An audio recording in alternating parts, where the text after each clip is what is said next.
কোরআন শরীফে কোথাও বলা হয় নাই যে বেহেশতের মধ্যে আল্লাহ মদ খাওয়াবেন। আছে কোথাও? আছে কোথাও?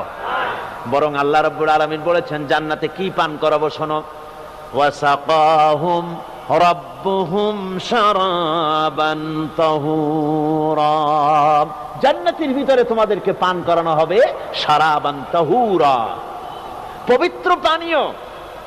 তাহের এবং তাহুর দুটি কথা।